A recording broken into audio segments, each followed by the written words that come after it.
Krishna Krishna Hare Hare Hare Rama Rama Rama Hare Hare Hare Krishna Krishna Krishna Hare Hare Hare Rama Rama Rama Hare Hare.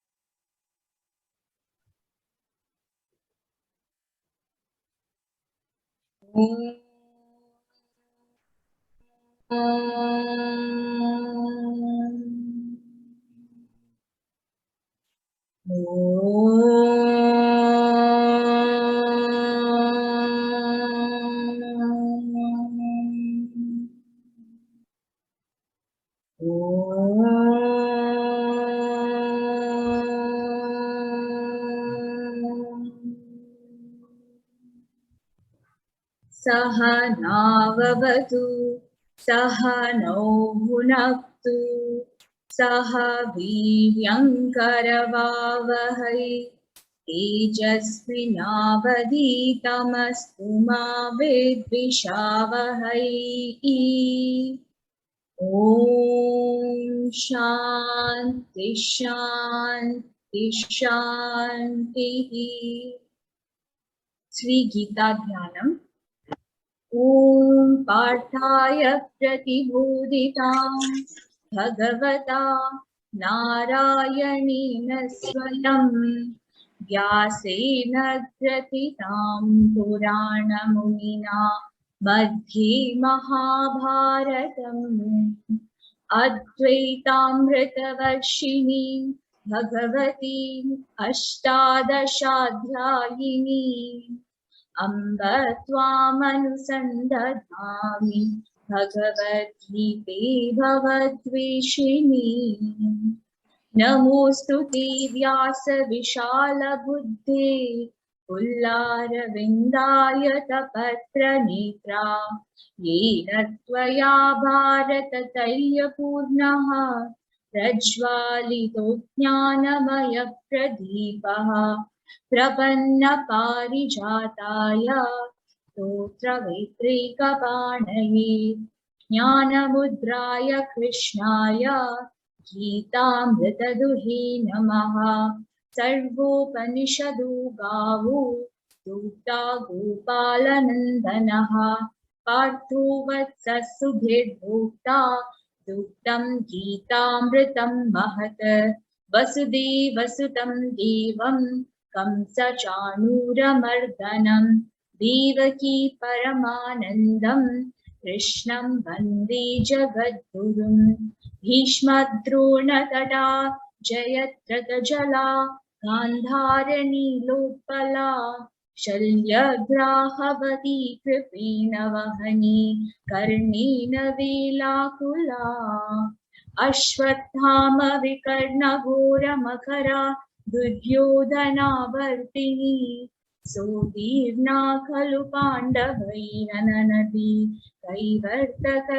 Keshavaha Parasharyavacha Saroja Mamalam Geetarthagantokatam Nanakyanaka Kesaram Harikatha Sambodhana Bodhitam Yogi Sajjana Shatparairaharaha Pritiyamanam Muda Bhuyadharata Pankajam Kalimala Tadvamsina Shreyasi Mukam Karoti Vachalam Pangum Rangayati Girim Yatkripatamaham Bandi Paramananda Madhavam Yam Brahma Varunindra Rudra Marutaha Tunvanti Divyaistavaihi Vedi Sangha Padakramupanishate Gayanti Yam Samagaha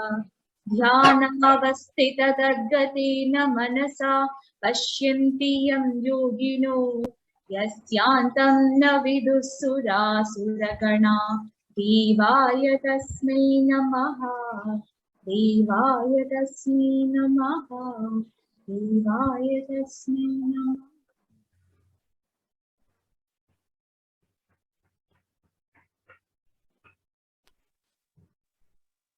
Hari Om.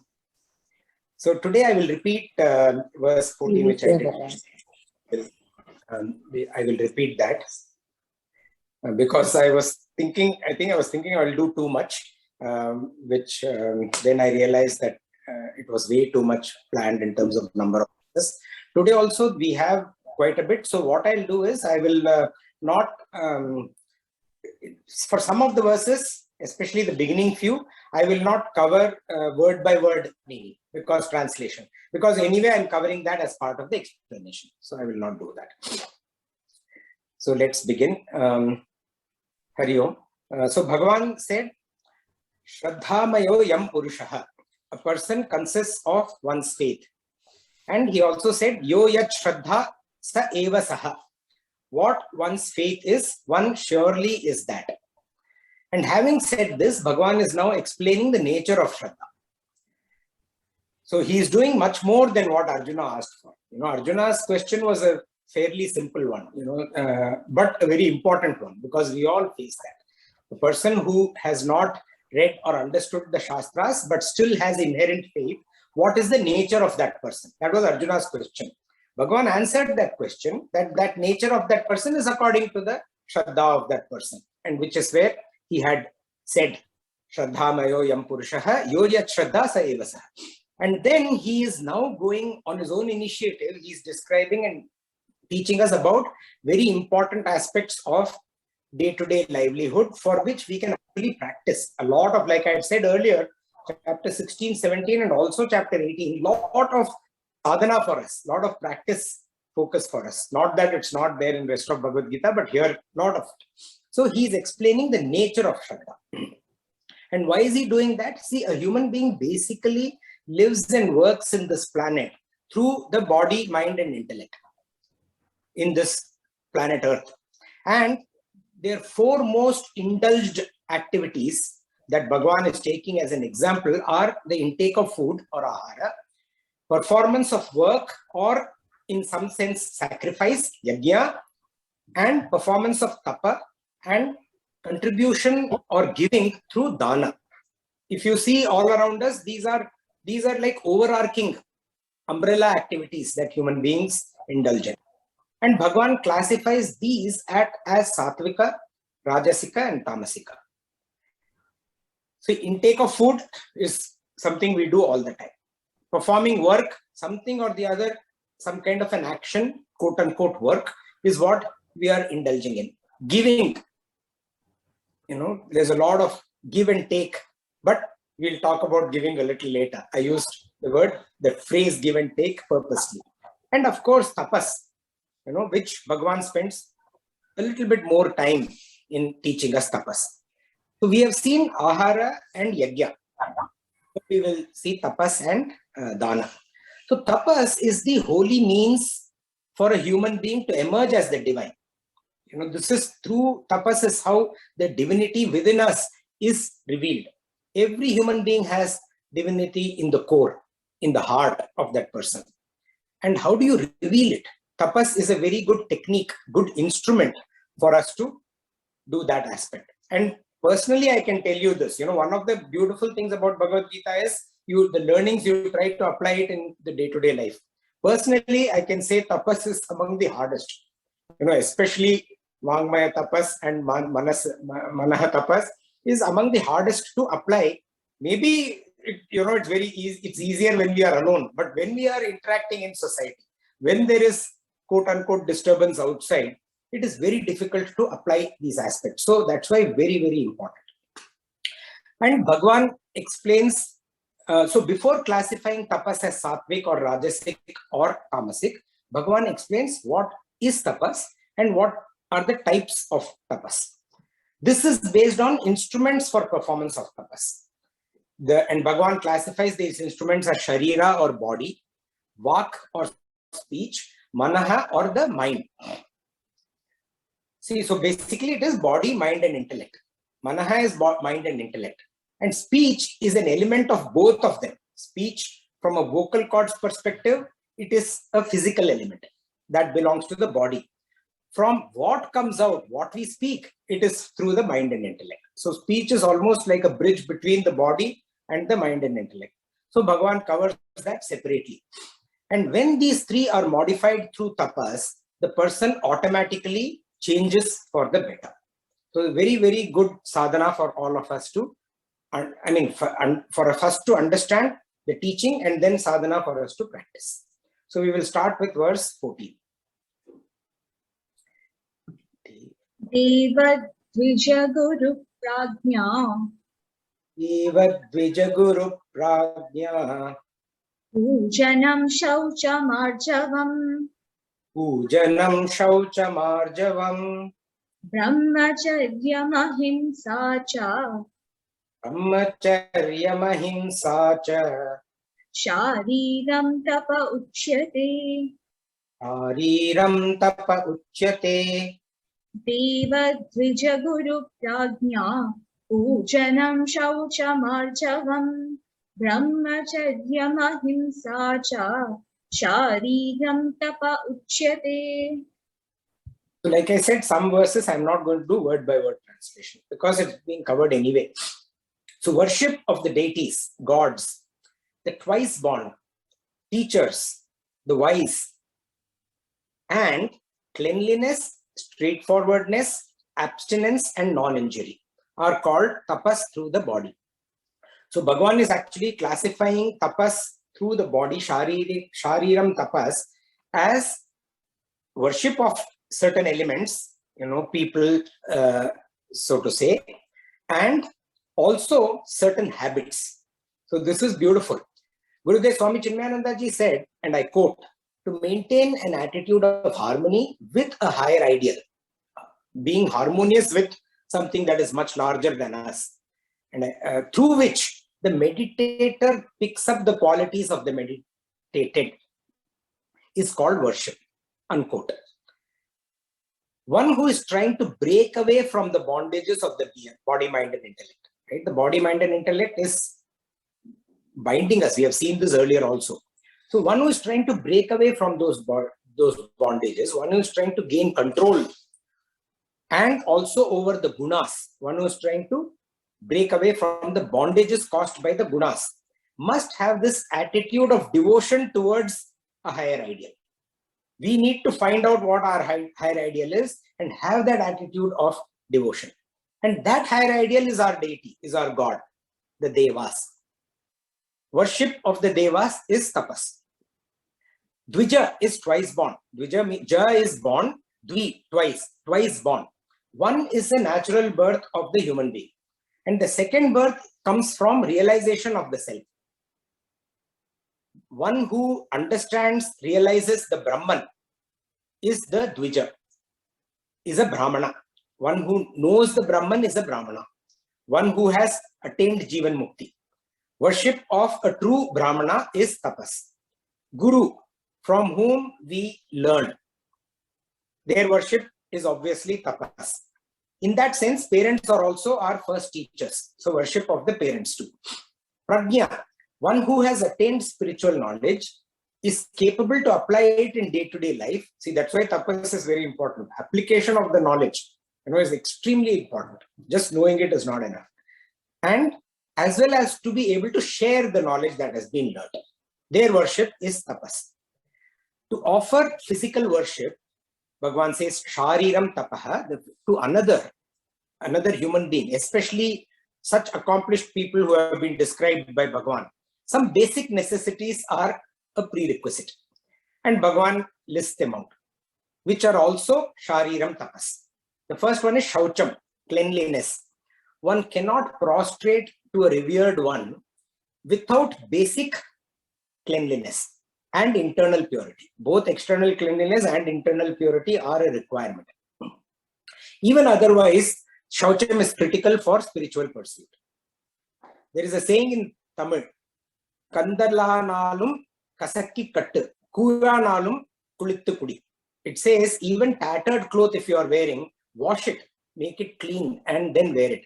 And even if you are drinking the poorest of the poor porridge, then also bathe and then drink. So fundamentally, we have seen multiple times in Bhagavad Gita, Bhagavan has emphasized Shaucham.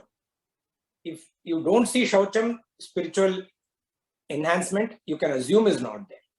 Shaucham is very, very critical. Arjavam, straightforwardness, alignment of the physical actions with the Shastras. See, unless a spiritual seeker diligently practices straightforwardness, then what happens is, if you don't practice, then there is a split personality, because there is something else in the mind and something else outside. Something else that we have learned and doing something else. So that alignment is not there. And because of which there is a dual personality, or what you could term as hypocrisy, in whichever level, right? And that when it develops, there is a loss of composure and tranquility, which is extremely important for spiritual progress. Brahmacharyam, constant reveling in the contemplation of the Supreme, Brahman, is called Brahmacharya. Brahmani charati iti Brahmacharya. So constant reveling. And this kind of a constant reveling requires discipline, requires abstinence. That abstinence is what is termed as Brahmacharya. Practicing and exercising self-discipline. Sometimes Brahmacharya is also interpreted or translated as celibacy. That's also okay in some cases, but a general translation is not okay. Strictly speaking, celibacy is amaithunam, non-propagation. Overall abstinence, overall self-discipline is Brahmacharya, not just in case of propagation. So overall in all aspects of life, not over-indulging at the physical level, shariram level, in all kinds of samsaric activities. Having that control of not going in excess, that is Brahmacharya. Ahimsa, not causing pain to other creatures in the physical sense, where they struggle, where there is physical pain that you can see, not causing that pain is ahimsa. Refraining from knowingly causing harm to other elements which are there in creation.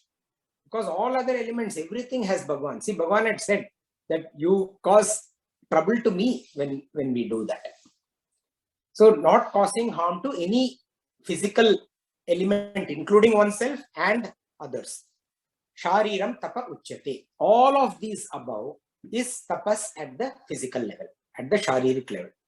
See, tapas is not a life of self-denial. Bhagavan doesn't say, don't do this, don't do that. There is samsara, we are part of it. We experience samsara. We live in that world, and all the elements are there to be experienced. So it's not a brutal self-denial, a life of brutal self-denial. Rather, it's an intelligent method of living life. And how to live life in a compatible manner with our surroundings, in that manner, with the world which is there around us. And when we do this, then we are able to conserve our energy that can then be used for inquiry and spiritual pursuit. Now, Bhagavan discusses tapas at the level of speech. Anudvigakaram vakyam. Anudvegakaram vakyam. Satyam priyahitam chayat. Satyam priyahitam chayat. Swadhyayabhyasanam chaiva. Swadhyayabhyasanam chaiva.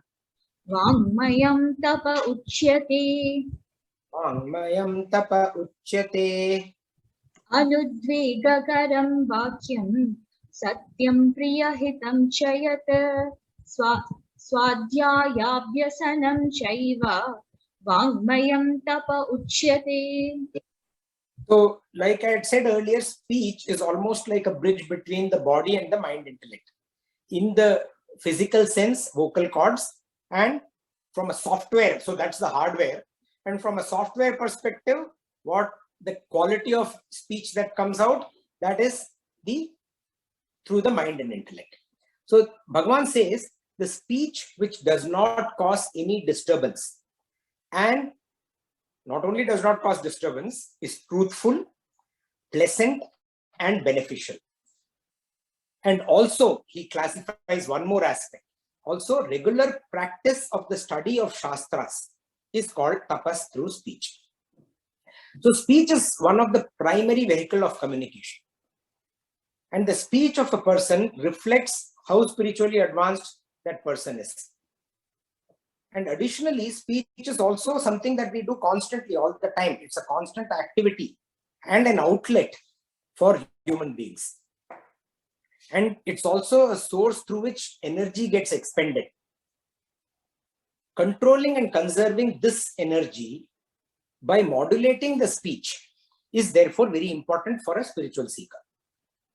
And Bhagavan gives 4 ways how speech should be modulated, or how speech, tapas of the speech is. Anudvega karam, not causing any disturbance. Satyam, truthful, factual. Priyam or priya, pleasant. Sometimes, see, this is tricky, right? So Bhagavan is saying not causing any disturbance, at the same time truthful, at the same time pleasant. So sometimes truthful speech causes disturbance, may not be as pleasant. These are instances where the speaker is, the spiritually accomplished speaker should be able to be aware of what's going on, modulate the body language, modulate the choice of words.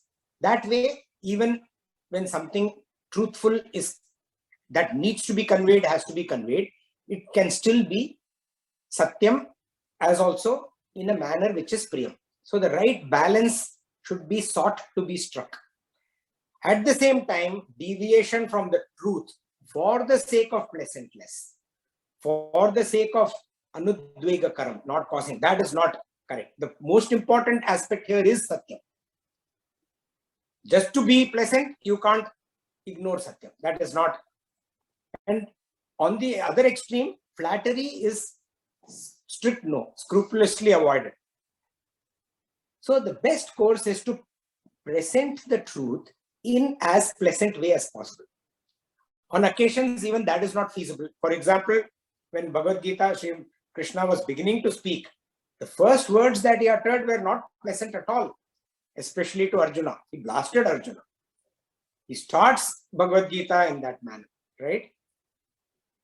So in such a situation, what establishes speech as a proper speech, or tapas kind of speech, that is hitam. Bhagavan says hitam. Beneficial. Speech that is beneficial to the listener, to the audience, to the environment.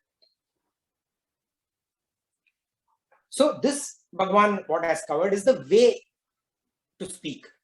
Now Bhagavan also offers a suggestion here for what a speaker should constantly speak to oneself and to others. There are so many things to talk about. Bhagavan says, Swadhyaya Abhyasanam. Swadhyaya Abhyasanam. Regular study of the scriptures. See, Swadhyaya comes from Swa. Swa means your. And Adhyaya. Adhyaya means chapter. Your chapter. And Bhagavan says Abhyasanam. Swadhyaya Abhyasanam. Abhyasanam or practice. Practice of your chapter. So constantly practicing, the constant practice of the scriptures. Scriptural study, spiritual words. That is what Bhagavan encourages us to speak as much as possible. Like reminded me of, when you go to Haridwar and all, when they serve, even when they serve roti, dal and all, they'll say roti, ram, dal, ram, with almost at the end of every sentence, like in the army, beginning and end of sentences, sir. In some places, beginning and end of the sentences, Ram or Krishna or, God's name. So that you are constantly aware of that presence of that, the higher idea. And Bhagavan goes beyond that. He says, read the scriptures. Maximum amount of time of your speech should be in talking the scriptures. Regular study and practice of your chapter. Careful study and deep reflection of the Shastras. So while the first line indicates the channels of speech, conservation of energy, the second line gives us the avenues of deployment of this speech energy. This is a beautiful guidance from Bhagavan for utilizing one of the most frequent of our indulgences, which is speech. And Bhagavan says, Vanmayam tapa uchyate. Such speech is called tapas through speech, through Vangmaya. The third instrument of tapas is the mind. And Bhagavan gives out 5 aspects for tapas through the mind. We'll see the next verse. Mana prasada saumyatvam Mana prasada saumyatvam maunamatma vinigraha maunamatma vinigraha bhava samshuddhirityetat bhava samshuddhirityetat tapo manasamuchyate. tapo manasamuchyate. Mana prasada saumyatvam maunamatma vinigraha bhava samshuddhirityetat tapo manasamuchyate. Bhagavan says equanimity of the mind, good-heartedness, silent mind, mind control, inherent purity. These are the 5 aspects that he lists out, are called tapa through the mind. So let's see each one of them. Mana prasada, a mind that is not oscillating between rajas and tamas, is a sattvic mind that not keeps flitting between rajasic tendencies and tamasic tendencies. A mind that does not do that. And such a mind is then able to be equanimous amidst all of the external disturbances. That is mana prasada, an equanimous mind. Saumyatvam, a warm feeling of affection which is inherently there, and that comes from the worship or devotion to the higher ideal. Because you are devoted so intensely to the higher ideal, automatically there is this warm feeling of affection within. That is called saumyatvam, and it expresses itself as a gentle demeanor. Maunam. Maunam doesn't mean silent, being silent in speech, the zipped lips. That is not maunam. Maunam means a silent, reflective mind. So just sealing the lips is not necessary if the mind is wandering around. Because when the mind is wandering around, it's exhausting. The exhausting desires are no longer building up constantly within one's mind. And that kind of a mind, a silent inner calm sets in. That silent inner calm is maunam. This mind can then indulge in contemplation and inner reflection. When the mind is disturbed, there is no contemplation. It is said, Muni bhava iti maunam. Muni bhavaha iti maunam. The state of being a muni is maunam. Atma vinigraha, control of the mind. This is the capability not to succumb to desire-based instructions. The mind keeps giving instructions. The capability not to succumb to those instructions which are desire-based, that generate in the mind, is Atma Vinigraha. And Bhava Samshuddhihi, inherent purity of intention. Shuddhi is purity. Samshuddhi is inherent purity that comes from within. In this context, it is honesty of motive. What we intend, we are true to what we intend, sticking to the motive and not deviating from it. So this is actually very interesting. What Bhagavan has listed it in a particular order, but if you see the reverse order, one leads to the other. It is beautiful actually. So to attain that, so an accomplished seeker is one who has all of it. This accomplished seeker has bhava samshuddhi, or purity of intent. That purity of intent leads to atma vinigraha, which is control of the mind. When your intent is pure, you are able to control the mind better. That then leads to maunam, which is a silent, tranquil mind, which can contemplate. That silent, tranquil mind leads to saumyatvam, which is inherent pleasantness, good-heartedness.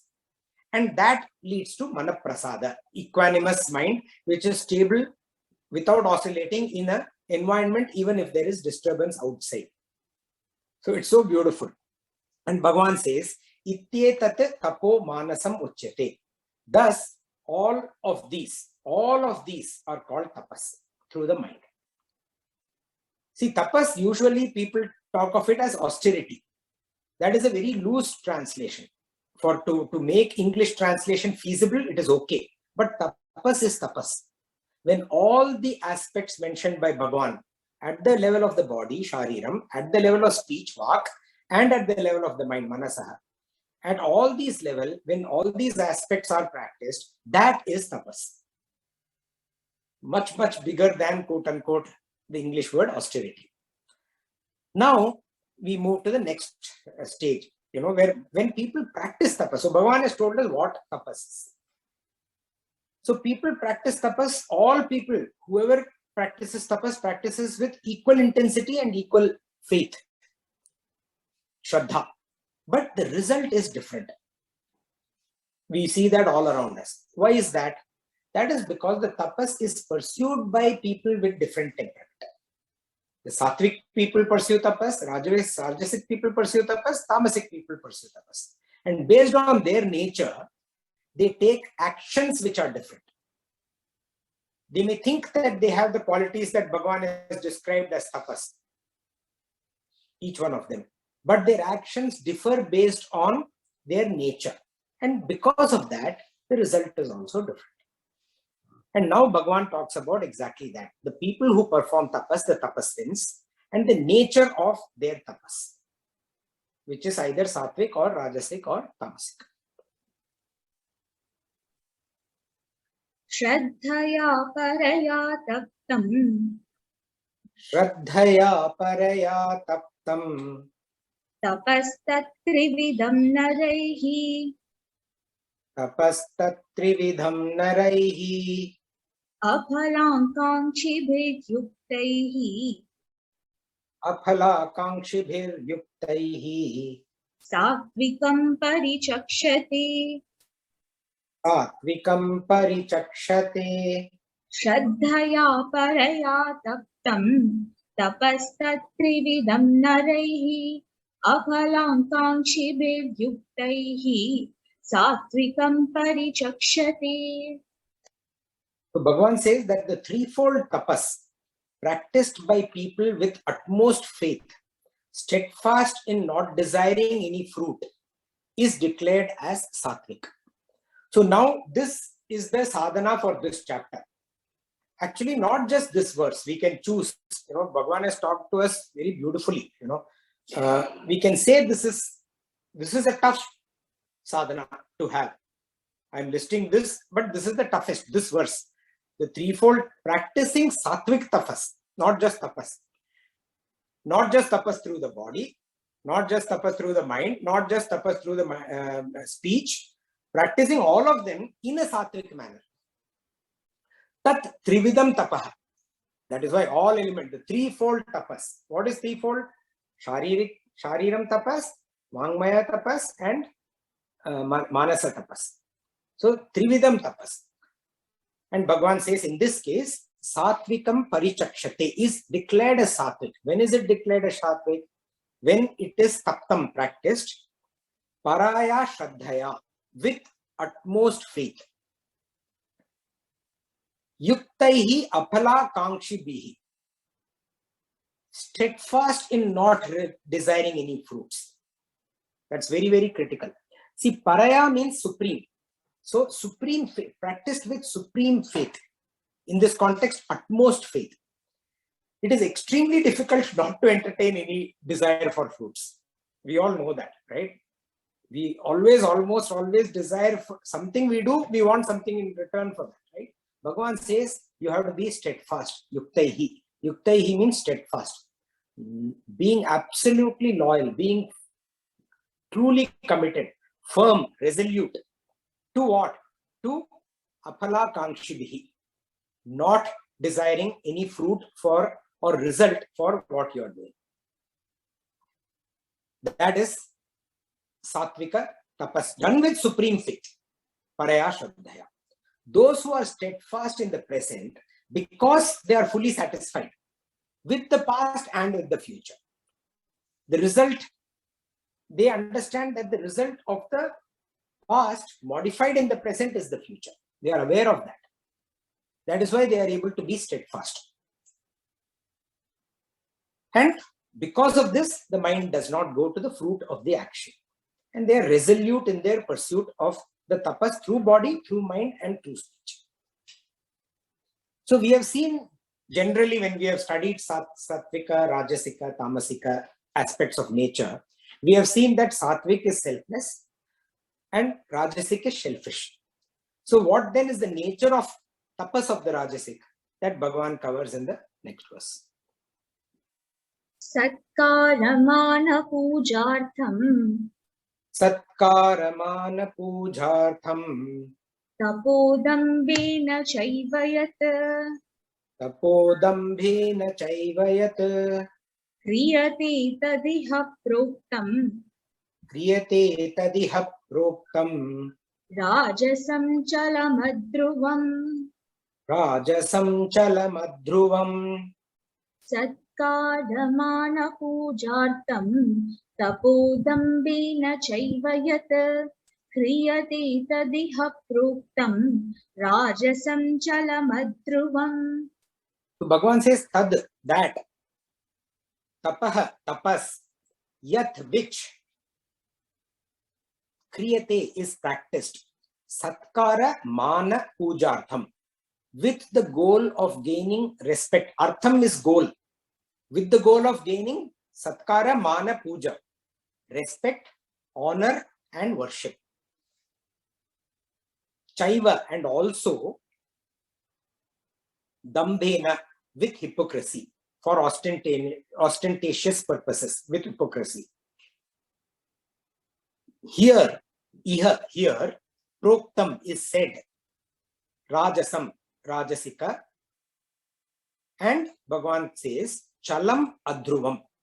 Such a tapas is chalam, unstable, adhruvam, transitory. That tapas which is practiced with the goal of gaining respect, honor, and worship, and also with hypocrisy, is here said to be rajasika, and it is unstable and transitory. So people of passionate nature, they seek respect and worship and honor. Satkara, mana, puja. They seek that. That is the work they do. The artha or the goal of that work is this. Their tapas is not for personal growth, but for showing off, dambena. So if no one is there, see, this is the classic way to identify. If no one is there to see this tapas that they are doing, or no one is going to get to know about it. There's no one is going to write it in a press paper or talk about it in a company town hall or tell others, if no one does that, then they will not do it. So for example, if my practice of reading and talking about Bhagavad Gita is so quote unquote satkara mana pujartham, let us say nobody was here. Sometimes 20 people are there, sometimes 15 are there, sometimes 9 are there. Suppose no one was there, will I do it or not? If I don't do it, then it is satkara mana pujartham. So they do it for showing to others, not for self-growth. Self-control and self-application pursued not for the purpose of inner development, own inner development, but for hoodwinking the world, is hypocrisy. Bhagavan had said this earlier also in chapter 3, as early as chapter 3. Bhagavan had said, Karmendriyani samyamya ya aste manasasmaran indriyarthan vimudhatma mityacharasa uchyate. Verse 6 of chapter 3. He said that deluded person, vimudhatma, who forcibly restrains one's organs of action. Karma Yoga chapter 3, right? So forcibly, for the outside world, you appear as if your organs of actions are restrained. You are sitting in meditation. Organs of action restrained means you are sitting in meditation. But inside the mind is wandering, thinking of all kinds of things. That kind of person, Bhagavan says, remembering sense objects in the mind, but outwardly quiet, is called a person of false conduct, mityachara. English translation, hypocrite. Such a tapas, even though it may be done with equal faith and intensity, as the sattvika tapas. By the way, Shraddha is the key underlying message here, right? So even if done with that Shraddha, is Bhagavan says chalam adhruvam, unstable and transitory. Obviously, right? Because if people are not there, then the tapas itself is not So then it is unstable and transitory. So there is no spiritual value in this kind of glamorous pursuit. By the way, there is no spiritual value. There is material value. But in tamasic tapas, there is no value at all. While sattvic tapas, there is spiritual value. Rajasic tapas, there is material value. It is not immaterial. But in tamasic tapas, what happens? See, sattvic is selflessness. Rajasic is selfish. What is the nature of tamasic tapas? That let us see.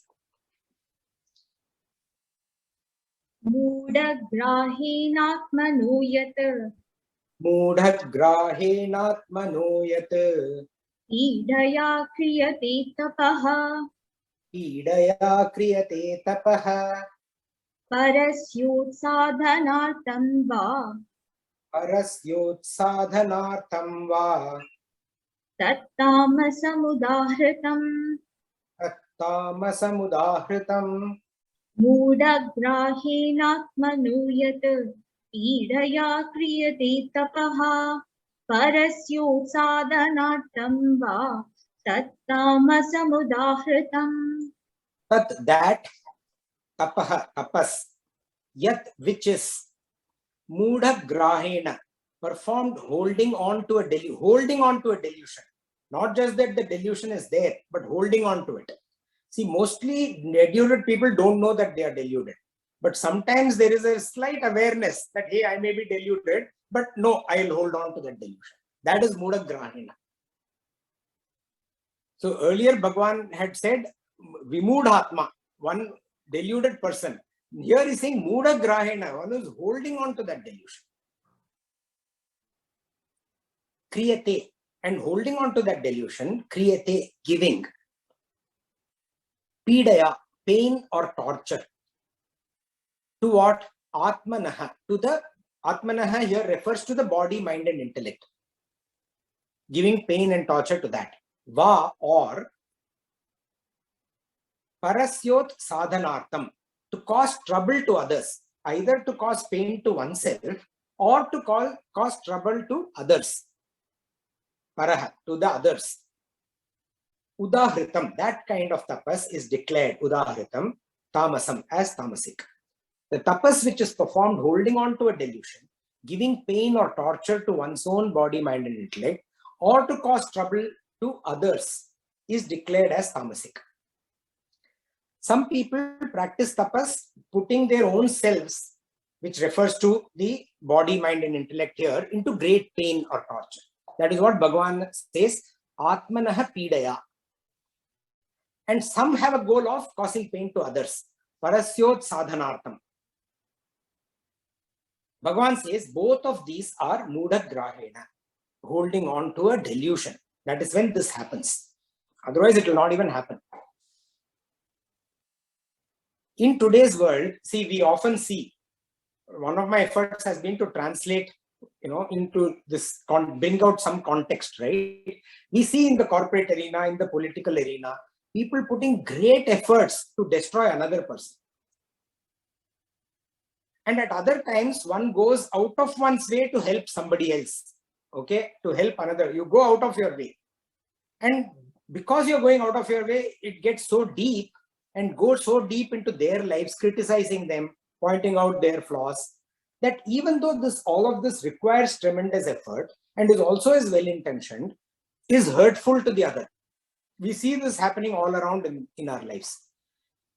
Not only that, we also see people suffering atrocities or putting themselves under extreme stress and strain in order to preserve something, relationship, value, money, something, put under extreme stress and torturing oneself to preserve. For example, a battered spouse, torturing the self to preserve that relationship, or not liking work at all, but still going to work, right? All of these are tamasic tapas. Tat tamasam udahritam. And thus, if sattvic is selfless, rajasic is selfish, all this that we saw with some example of today's context is plain stupid. So tamasic tapas doesn't get any value at all. Now Bhagavan goes to dana, and dana is also of three kinds. Let's go to the next verse.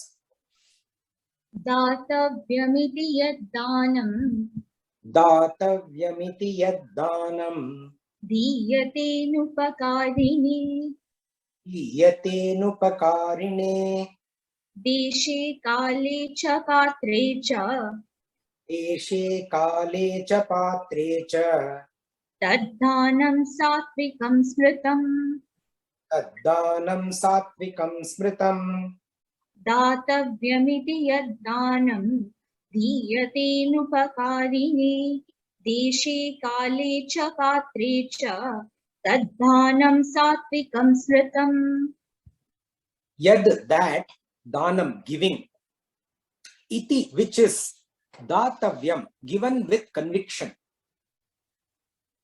anupakarine, without any expectation for return favor, cha, and diyate, is given, deshe cha kale, at the right place and at the right time, patre cha, to the deserving, that, tad, such, danam, giving, smritam, is held to be satvikam, satvika. That giving, which is given with conviction, without any expectation for return, and is given at the right place and at the right time, and to the deserving, such giving is held to be satvika. See, giving that is done like something that ought to be done, that is with conviction, is datavyam. With a sense of duty, that is datavyam. With love for giving, that is datavyam. The attitude of the giver is more important than what is being given. When one gives with these kind of aspects, doing it as a duty, with love for that giving, with conviction that it ought to be done, that is what the term datavyam signifies. Also, giving without any expectation for return favor. Once there is a return, it becomes a mere exchange. I gave you this, you give me that. It's an exchange. It is called, that kind of thing is called upakara. Bhagavan uses the term anupakara.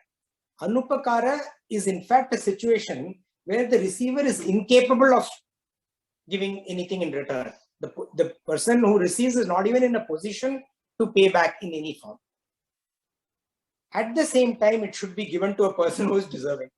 Patre, person who is worthy of receiving the giving and would utilize it in a dharmic manner.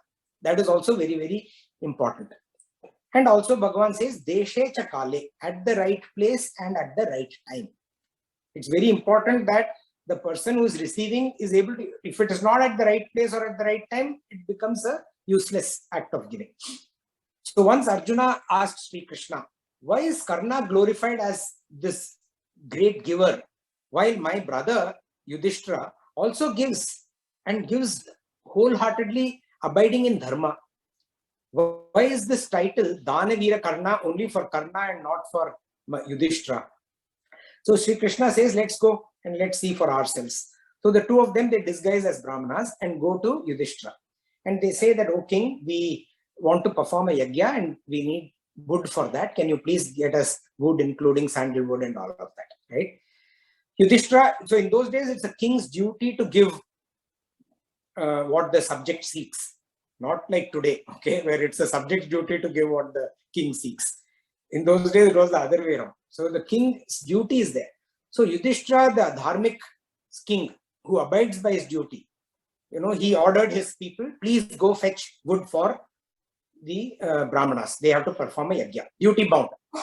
Okay. It was raining. And when the wood actually came, it was all damp. The Brahmanas would have to wait for it to dry and then only be able to use it. Deshe Chakale, right? So Sri Krishna now said, okay, let's now go to Karna. Same request was placed in front of Karna. Karna didn't say anything and was a little thoughtful. And when he was thoughtful, Arjuna was like, yeah, see, I told you, Karna is not going to give. Then Karna, then he said, please wait, let me be back.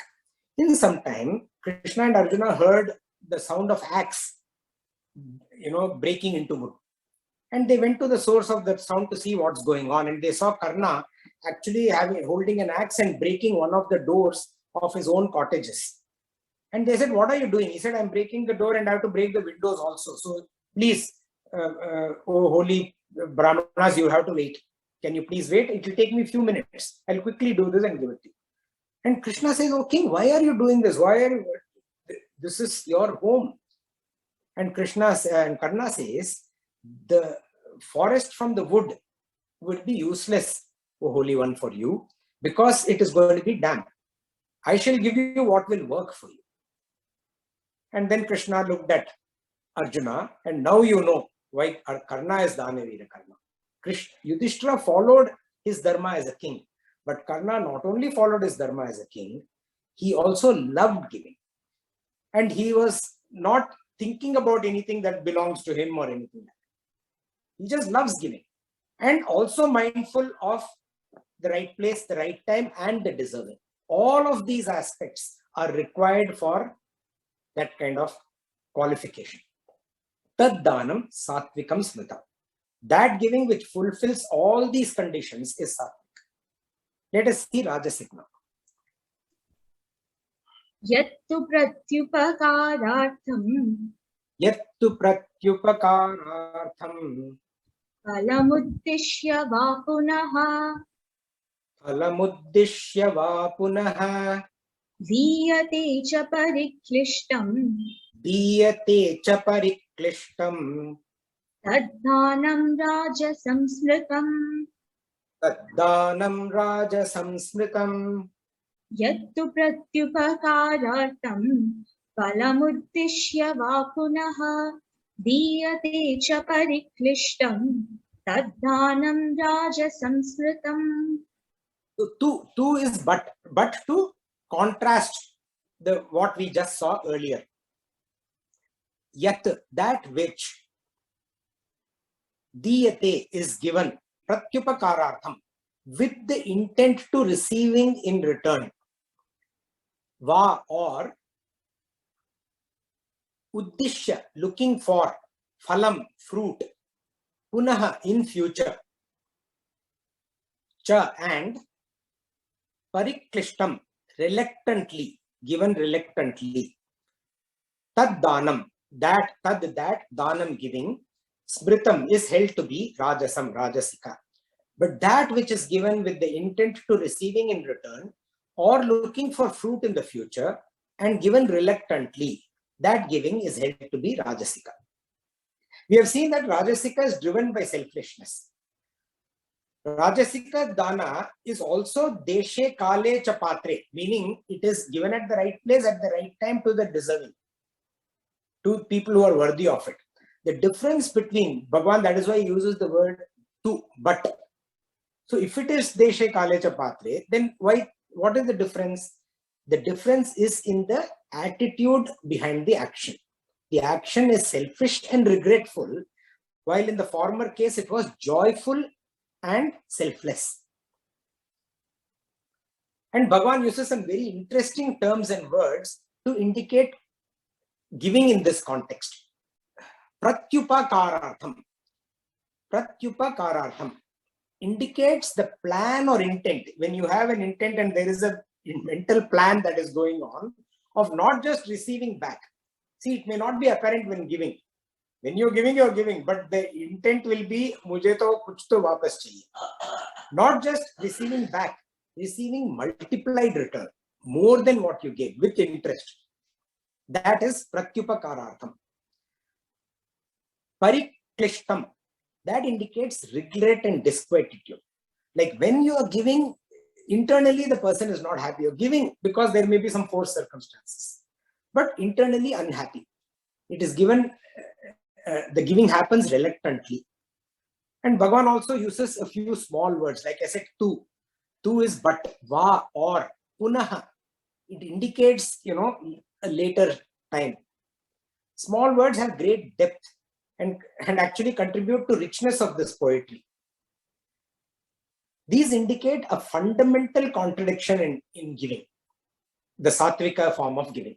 That is what these words indicate, that it is contradictory to the Sattvika form of giving.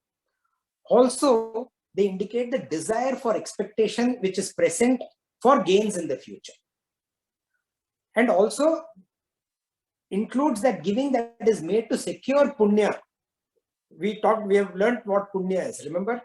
So to secure that punya, both in this birth as well also in the future births. To secure that, when you do giving, but you want, chalo, I don't have anything that I can expect now, but Bhagavan, make sure that, I get benefited for this in my next Janma or in my soul transition. So now, if this is how Rajasika giving or dana contradicted with Sattvika dana, Tamasic dana is actually cruel. Let's see how. Adeshakale yaddanam Adeshakale yaddanam apatrebhyascha diyate patrebhyascha diyate asatkrtam avajñatam asatkrtam avagyatam tattamasam udahritam tattamasam udahritam adeshakale yaddanam apatrebhyascha diyate asatkrtam avajñatam tattamasam udahritam. Danam, giving, yad, which, diyate, is given,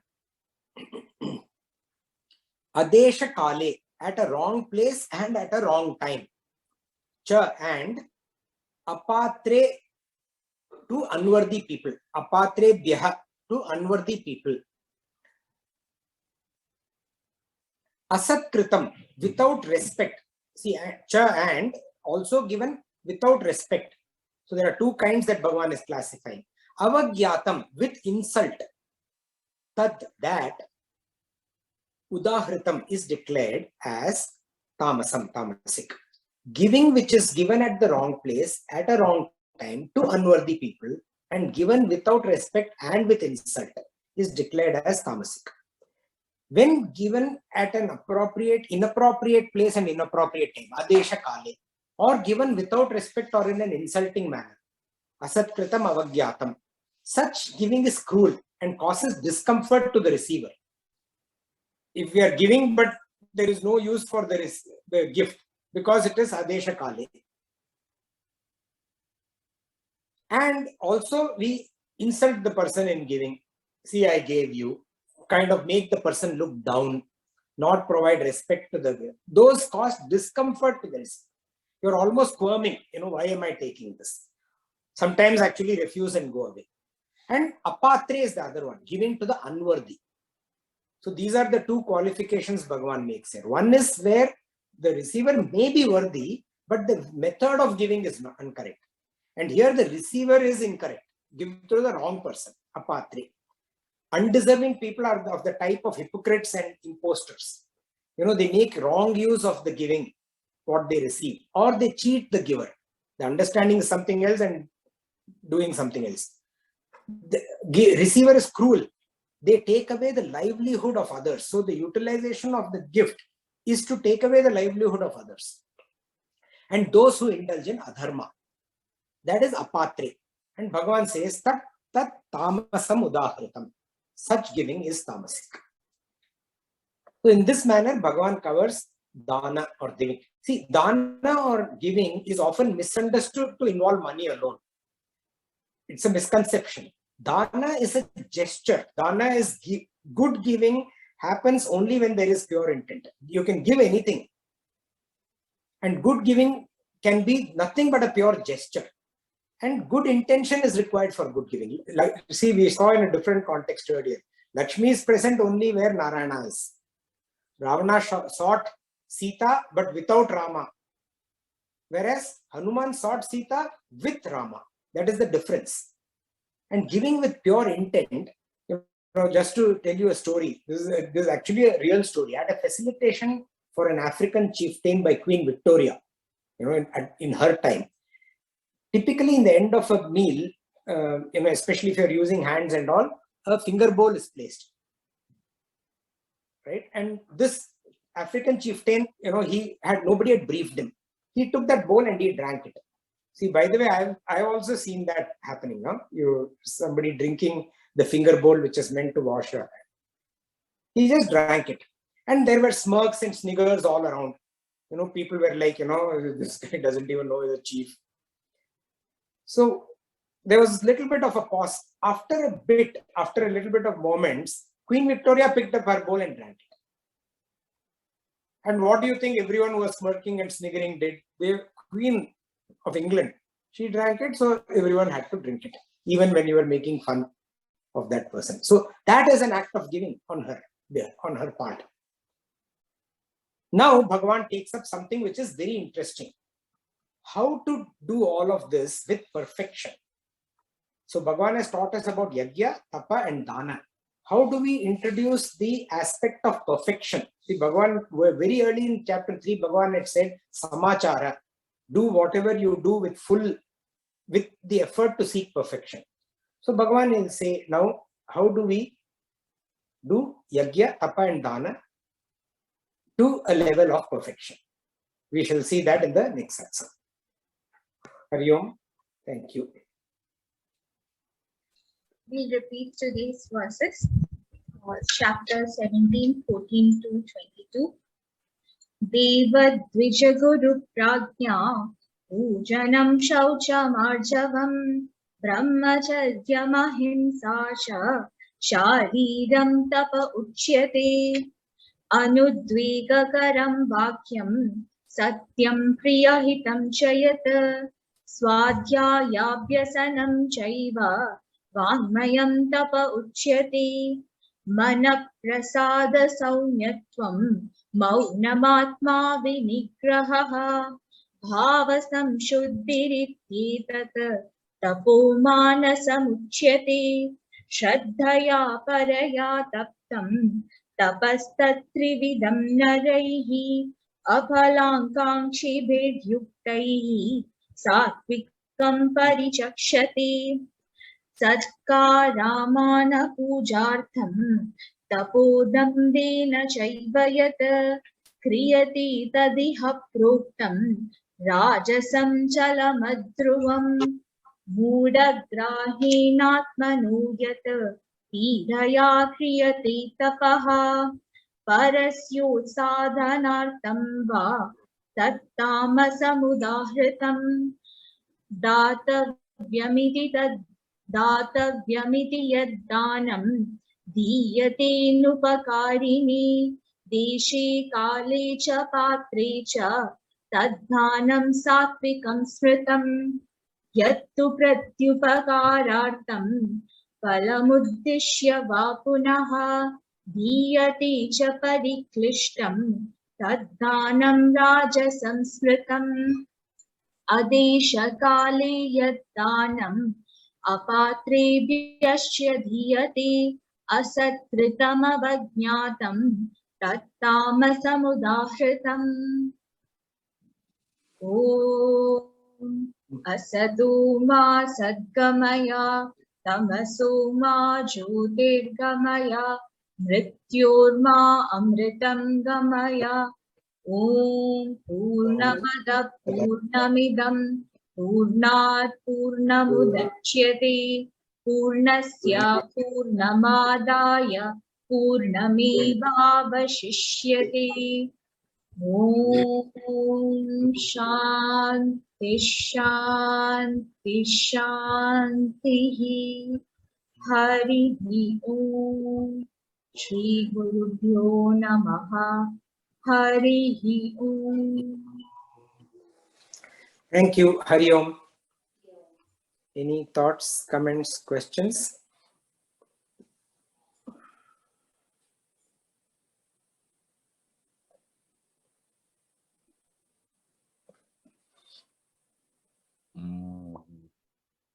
I can see, yeah, Pandu, you're...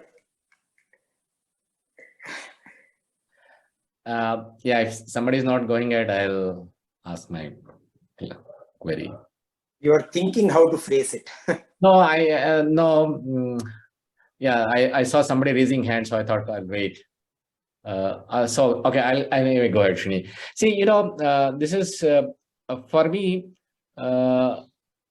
the tamasic part is, I'm able to grasp very clearly what is tamasic and all those things. I always have this conflict when it comes to sattvic part. Okay. Now, what is sattvic and what is not sattvic? Now, you mentioned about tapas. You also gave an example of uh, when you are conducting a session, if nobody is there, will you do it? Okay. Now, if I go, see, right from childhood, we have been brought in an environment saying that you do this, you will get it. You pray to God, you will get it. So you've been your entire life groomed like that. Okay. That is one aspect of it. Now, if you take purely from a spiritual perspective, even the best of the sages, they do all the tapas, end of the day, for a nirvana, for them to attain nirvana. So is that not something at a philosophical level, a selfish approach? I should get nirvana, I should attain moksha, or I should do good karma so that I have a better life. So there is a I involved in every aspect. Okay. Whether as a normal human being where you've been brought up like that, or even when you're trying to achieve a spiritual level, yeah, there is a self aspect that comes into play. So I find it very difficult to grasp what can be really selfless. Correct. Yep. Yep. That's a very good question, Pandu, and a very tough question. See, that's why I was saying when we began tapas that this is probably one of the most difficult aspects for human beings. You know, I find it so much more difficult because here Bhagavan is now coming into practicing what he has taught till now. Now, we are in chapter 17, almost towards the last few verses of chapter 17. And Bhagavan is now getting into a very, very high level of practicing what is being taught. So yes, you're right. First of all, in a material world, in the samsara world, it is very rajasic in nature. So I agree, and let's not dwell on tamasic aspects now, because that's fairly clear. And here, till now, Bhagavan, even when he taught us Rajas, Sattva, Rajas, Tamas, Bhagavan did not classify tamasic as some of the tamasic aspects as cruel. But here, Bhagavan has said tamasic giving, tamasic, he's bringing the aspect of cruelty also. Anyway, let's keep that aside because that is clear. Rajasika in the material world, yes, absolutely, there is give and take. That is how we have been brought up. So that part, there is no dispute. The point comes where you are on the path of spiritual growth. Now, in the path of spiritual growth, so Bhagavan says from the beginning, and so many times he has said, leave away desire. Thinking about the aphala kangshibihi, thinking about the fruit of what you are doing, when you are doing, is very unproductive. That is what he has taught us right from the beginning of, and he has probably among the most repeated aspects of Bhagavad Gita. So how the selfish is when you think about the fruit of the action while performing the action. Selfless is when you have no thought about the fruit of action while performing the action. Now, I'm pretty sure that we all have that experience of selflessness sometime or the other when there is zero thought of, what is going to be the result or outcome of what we are doing. And we do it still.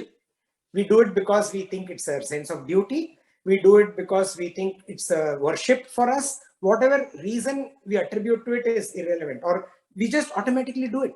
It's done to be done. Karna hai, isliye kar rahe hain. So that is the selfless aspect. All Bhagavan is, so what distinguishes selfish and selfless, we have seen, I've explained. Bhagavan says, discarding the selfish and embracing the selfless is spiritual progress. By the way, ultimate desire is also mumukshutva. Desire, what you said, desire for realization. That is also a desire. Yeah, so that see, maybe, it's beyond me to grasp that. But I think at a core is even to attain moksha is a self. That is also mumukshutva. By the way, there is a desire to attain moksha. But as you enhance and as you progress in that path of attaining moksha, Bhagavan is encouraging us to drop the selfish aspects of that. Ultimately, you will drop the aspect of desire to attain moksha also. That will also come. But for us to get there, it will take a long, long time. For us to even understand that will come will take time. But yes, but that Bhagavan is just encouraging people who are walking on the spiritual path to do more and more selfless activities and less selfish activities. Uh, Activities which while performing or after performing, so while performing you're thinking of the result, or right after performing you're expecting, hey, what's going to come? I did this, what now it is finished, what am I going to get? What am I going to get? So that part Bhagavan is discouraging us to, or encouraging us to remove those thoughts from our mind. In a different way, it is described as living in the present. Right? When you live in the present, you are not thinking about future result. Once the action is done, because there is a different present, you are not thinking about living in the result of that action which has ended. And that then results in spiritual growth. So in a simple way, I've tried to, distinguish between selfish and selfless, and then told what Bhagavan is asking us to do, to embrace the selfless and discard the selfish. Now, we have to figure out exactly what it means in our path. Thanks, Srini. Yeah. I think Amrita is also switched on. Hi. So actually what Pandu uncle asked was my question, and that was answered. But thankfully I had two questions. So my second question is, so talking about tapas, so is the goal to practice a combination of sattvic and rajasic tapas, or is the goal to attain only sattvic tapas? See, it's very good to understand the distinction or delineation between sattvic, rajasic, tamasic tapas, or actually even in a broader level, sattvika, rajasika, tamasika nature. Right? It is very good to understand, because then we are able to understand ourselves better. See, bulk of the psychological initiatives, modern psychology, what does it do? It is trying to help people understand their situation and themselves better. And by understanding the situation and themselves, how to deal with the situation better, right? That is what modern psychology also. Bhagavan Sri Krishna has dealt with this long time back, right? And it is very good to understand this, because understanding this, whatever your goal is, you are able to pursue it better. So if your goal is to pursue rajasic tapas, you are able to do it in a better way. If your goal is to pursue sattvic tapas, you are able to do it in a better way. But it is very clear, Bhagavan says very clearly, if your ultimate goal in life is spiritual progress, if your ultimate goal in life or mumukshutva, desire in life is to attain moksha, then you have to go towards spirituality. Then the goal should be to embrace sattvic tapas. That is why when I enlisted the sadhana, I didn't say that this is our sadhana. See, there are actually 1, 2, 3, 4, 5, 6 verses. Out of the 6 verses, you choose which sadhana you want. But the actual sadhana to pursue would be to pursue tapas in all its forms, sharira, vak and manasa, at a sattvic level. But you suit based on your personal environment and your personal growth level.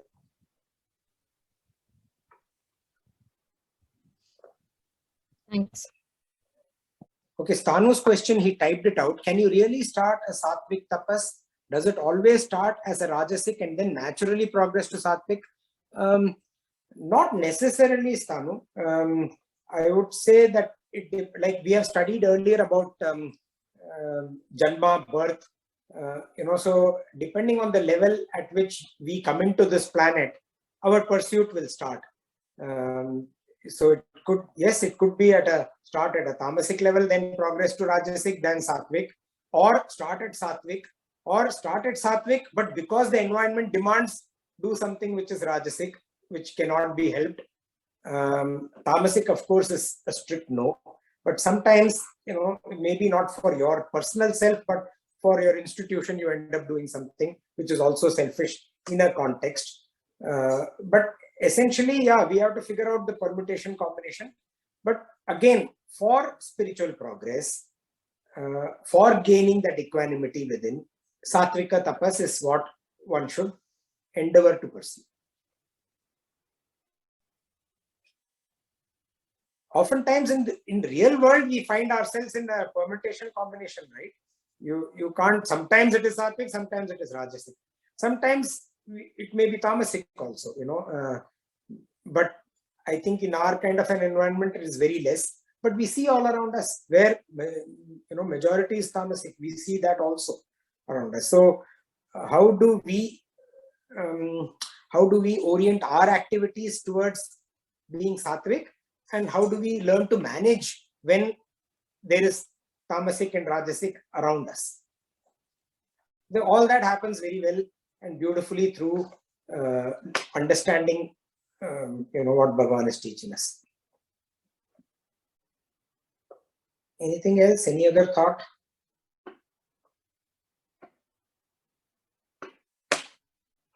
Okay, if nothing else, then Hari Om. We will conclude chapter 17 in our next satsang, next Saturday. Thank you. Hari Om.